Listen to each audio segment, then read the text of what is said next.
Yo, what's up mga kaibigan? Nali na tayo magkwentuhan. So kahapon nga ay naganap ang trade kung saan napunta si De'Aaron Fox sa San Antonio Spurs. At ito nga ang isa sa mga napakatindi na galaw ng Spurs organization. Kung titingnan natin ang trade details ay mukhang madami nga nakuha ng Sacramento Kings. At oo, tama naman kayo dyan. Ganun pa man nakuha nga ng Spurs si De'Aaron Fox nang hindi nagbibitaw ng main core players nila. Hindi niya nga mga kaibigan kinailangan na bitawan ang dalawang 2025 first round draft pick nila.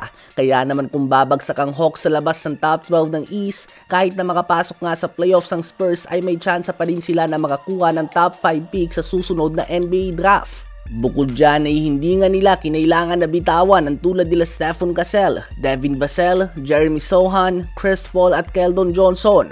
Bagkus mga average role players Trey Jones at Zach Collins lang kasama ang dalawang protected first round pick ang pinakawalan nila.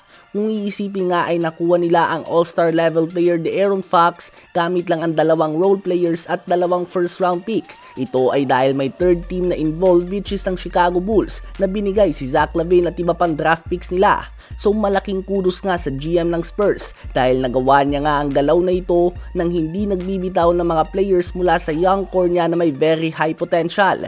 May pagkakataon pa din nga ang Spurs na gumawa ng trade involving ang kanilang dalawang first round picks sa NBA draft o kaya naman ang kanilang young core.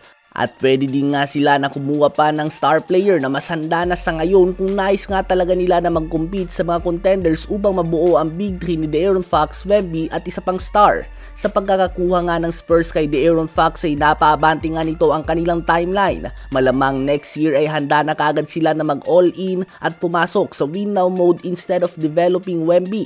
Ayon nga kay Wemby, last season ay madaming mga star player ng ibang team ang nag-message sa kanya at nagsabi na gusto nilang lumipat sa San Antonio Spurs at kumampi sa kanya. At mukhang isa na nga dito si De'Aaron Fox. Ano ba masasabi nyo tungkol dito? Habang ang Phoenix Suns naman ay nananatiling kay Jimmy Butler, ang focus ayon kay Shams ng ESPN. Sinusubukan nga daw nito na gumawa ng deal na posibleng umabot ng 3, 4 o 5 team ang involved. Gusto nga talaga na makuha ng Suns ang former East Finals MVP at sa palagay nga nila ay magiging vital piece ito ng kanilang turnaround sa season na ito. Ang Warriors ay sinusubukan nga na mapapayag ang Phoenix Suns na i-trade si KD patungo sa kanila. Ganun pa man ay nananatiling matigas ang Suns at ginagawa nilang untouchable si KD sa trade talks. Si Jimmy Butler ay interesado pa rin sa Suns, subalit ginawa na nga niyang maliwanag na hindi siya pipirma ng contract extension sa off-season sa Warriors kung sakali man na gumawa ito ng trade para sa kanya.